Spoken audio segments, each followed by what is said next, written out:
जातिगत बातों पर, मैं जातियों में नहीं बंधना चाहता। मैं सनातन कार्य के लिए कार्य कर रहा हूं। मैं सभी सनातनियों को जोड़ना चाहता हूं। रही बात चोटी काटने की, गलत है। किसी के भी साथ दुर्व्यवहार नहीं करना चाहिए। कोई भी किसी भी प्रकार का दुर्व्यवहार करता है वो ठीक नहीं। हम तो इसका प्रचार करते हैं, तिलक रखो और चोटी रखो, कलावा बांधो, कंठी पहनो, इसका हम प्रचार करते हैं। रही बात दूसरी कि जो लोग जातियों के लिए, मैंने तो देखा कि एक गांव में घटना घटी और उसमें बड़े बड़े देश के बड़े नामचीन नेता आकर बयान दे रहे हैं और वो जातियों के विरोध में बयान दे रहे हैं और वो वही काम कर रहे हैं जो अंग्रेजों ने किया था। मैं ये जानना चाहूंगा, अभी आप लोगों ने भी सुना होगा, मथुरा में एक कांड हुआ था। एक टेम्पो वाला पकड़ा गया था और उसने 23 लड़कियों के साथ दुर्व्यवहार किया था। उनकी वीडियो, उनकी पिक्चर्स और उनके सब है और वो हट जाति के थे। वो बच्चियां जो थी वो हट जाति की थी। तब कहां चले गए ये सारे मर्द? क्या एक पुरुष का मान सम्मान स्त्री के मान सम्मान से ज्यादा है? हम स्त्री के मान सम्मान के लिए क्यों नहीं खड़े हुए? इसका मतलब ये नहीं मैं कह रहा हूं कि पुरुष का अपमान हो जाए तो हो जाए। अपमान किसी का नहीं होना चाहिए। जब लोग मूत्र जिहाद करते हैं, लव जिहाद करते हैं, थूक जिहाद करते हैं, तो वो जब थूकते हैं ना भोजन में, तब इसलिए नहीं थूकते कि ब्राह्मण पंडित जी जेल लेंगे। उसमें सब आते हैं, पंडित जी भी आते हैं, यादव जी भी आते हैं, सिंह साहब भी आते हैं, अग्रवाल जी भी आते हैं, चौधरी साहब भी आते हैं, लिमका भी आते हैं, ढिमका भी आते हैं, सब आते हैं।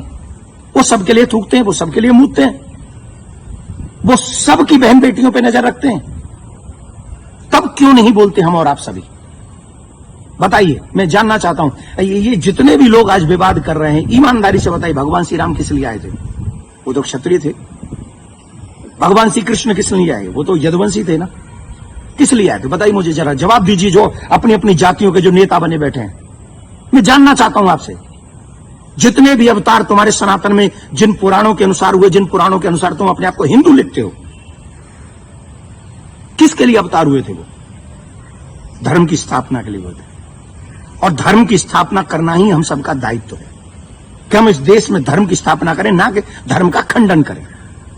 हम सबको चाहिए कि एक साथ रहें, अपने धर्म का सम्मान करें, अपने धर्म को बढ़ाएं, अपने देश को बचाएं। ये हम लोगों की ड्यूटी होनी चाहिए। और जितने भी यदुवंशी सुन रहे हैं ना, my dear listen to me, निश्चित तौर पे मेरा जन्म जो है ब्राह्मण कुल में हुआ है, लेकिन आपको एक और बात बता दूं, यदुवंशी मेरे हैं सब। पूछे कैसे? भगवान श्री कृष्ण का नामकरण जिन ऋषि ने किया था, गर्गः पुरोहितो राजन यदु नाम सुमहातप, मैं गर्गाचार्य जी का वंशज हूं। क्या मैं आपका बुरा चाहूंगा? क्या मैं जाटवों का बुरा चाहूंगा? मैं चौधरियों का बुरा चाहूंगा? मैं बनियाओं का बुरा चाहूंगा? किसी का बुरा नहीं चाहता। मैं आप सबका भला चाहता हूं और इस देश का भला चाहता हूं।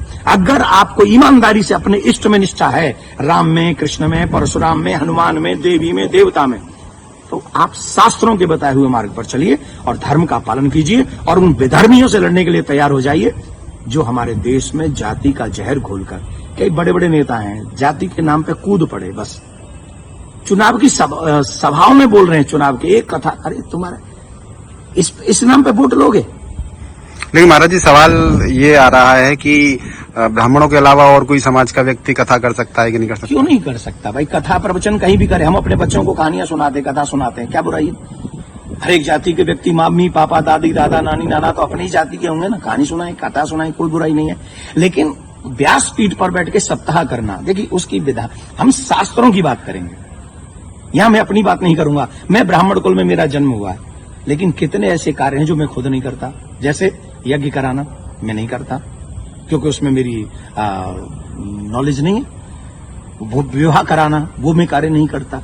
अंतिम संस्कार में भी जो 16 संस्कारों में से एक है, मैं वो नहीं करता। जो चीज मेरे हाथ में नहीं है वो मैं नहीं कर सकता, और जो मेरे हाथ में है वो मैं कर सकता हूं। जब हम भागवत करते हैं, एक अनुष्ठान करते हैं, अनुष्ठान को अनुष्ठान रहने दीजिए। सत्संग, प्रवचन, रामायण इत्यादि हम सब करें, कौन रोकने वाला है? और कितने ऐसे लोग हैं जो ब्राह्मण नहीं है, वो भी कथा कर रहे हैं। हमारे यहाँ तो मुस्लिम भी राम कथा करके गए हैं और हमने उनको स्वीकार किया। रसखान को हमने स्वीकार किया है। रसखान के पद हम लोग गाते हैं। तो इसमें जाति के चक्कर मत पड़िए, जाति बंधन मत फैलाइए। मैं हाथ जोड़ के प्रार्थना करता हूं, आइए हम सब एक हों, सनातन देश और धर्म और आने वाली पीढ़ी को बचाएं। यही हमारा दायित्व है। जय श्री राम। लेकिन महाराज जी, एक सवाल और कि उनपे आरोप लग रहा है कि छेड़छाड़ की उस घटना में शामिल।